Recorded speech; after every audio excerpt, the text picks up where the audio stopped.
20 June কলকাতার ভারত সভাগৃহে অরাজনৈতিক সংস্থা হিন্দু সংহতির পক্ষ থেকে পশ্চিমবঙ্গ দিবস পালিত হলো। এদিন সংস্থার পক্ষ থেকে পশ্চিমবঙ্গ দিবস উদযাপনে মঞ্চে উপস্থিত বিশিষ্ট ব্যক্তিত্বরা জানান 1947 সালের 20 জুন পশ্চিমবঙ্গ নামক রাজ্য তৈরি হবে ও সেটি ভারতে থাকবে। এই সিদ্ধান্তের ওপর সেই সময় অফিসিয়াল সিলমোহর পড়েছিল। তাই এই 20 জুনকে পশ্চিমবঙ্গ দিবস রূপে উদযাপন করার বার্তা দেওয়া হয় ও এর সাথে ডক্টর শ্যামাপ্রসাদ মুখার্জির অবদানের স্মরণে শিয়ালদা স্টেশনের নাম ডক্টর শ্যামাপ্রসাদ টার্মিনাল করার দাবি তোলা হয়। উক্ত সভায় বিশিষ্ট ব্যক্তিত্বদের মধ্যে উপস্থিত ছিলেন স্বামী আধ্যাত্মানন্দ মহারাজ, জগদ্ধাত্রী প্রভু, ওসাম মল্লিক, পদ্মা মণ্ডল ও অন্যান্যরা। এছাড়াও উপস্থিত ছিলেন হিন্দু সংহতির কেন্দ্রীয় সভাপতি শান্তনু সিংহ, উপদেষ্টা মণ্ডলীর সদস্য রজত রায় সহ অন্যান্য সদস্যবৃন্দরা।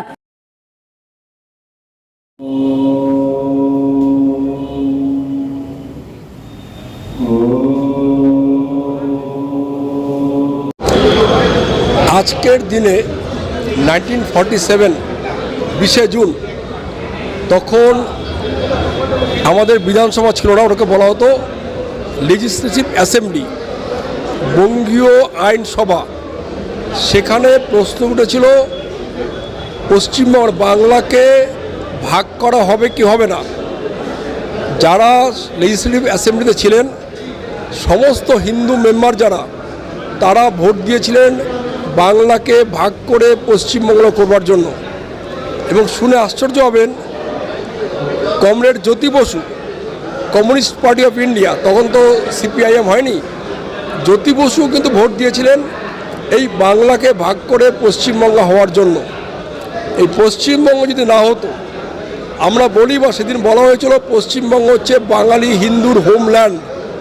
এই পশ্চিমবঙ্গ যদি না হতো তাহলে পূর্ব পাকিস্তান বা আজকে যারা বাংলাদেশ, হাজার হাজার লক্ষ লক্ষ কোটি কোটি উদ্বাস্ত মানুষ, হিন্দু মানুষ যারা পালিয়ে আসতে বাধ্য হচ্ছেন এখানে, তাদের সম্মানের জন্য, তাদের মা বোনের সম্মানের জন্য তারা একবার শুধু বিকেলবেলায় তুলসী তলায় প্রদীপ দেবেন, সেই অধিকার রক্ষার জন্য তারা তাদের বাড়ির মায়েরা বা বোনেরা মাথায় সিঁদুর দেবেন, সেই অধিকার রক্ষার জন্য যে লক্ষ লক্ষ কোটি কোটি হিন্দু উদ্বাস্তু পালিয়ে এসেছেন এখানে।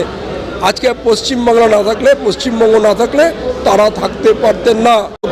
সেদিন যারা সংগ্রাম করেছিলেন এই পশ্চিমবঙ্গে ছিনিয়ে আনার জন্য, ডক্টর শ্যামাপ্রসাদ মুখার্জি বলুন, ডক্টর যদুনাথ সরকার বলুন, ডক্টর রমেশচন্দ্র মজুমদার বলুন, ডক্টর সত্যেন্দ্রনাথ বোস বলুন, মেঘনাথ সাহা বলুন, সমাজের বিভিন্ন স্তরের মানুষ সেদিন এগিয়ে এসেছিলেন পশ্চিমবঙ্গ নামক হিন্দু বাঙালির এই হোমল্যান্ড তৈরি করবার জন্য। আজকের দিনে তাদের স্মরণ করা, প্লাস পশ্চিমবঙ্গ বলে যে একটা জায়গার তৈরি হলো, আজকে তার ফাউন্ডেশন ডে, জন্মদিবস, সেটাকে মানুষের কাছে তুলে ধরা, আমরা এই আন্দোলন চালিয়ে যাচ্ছি।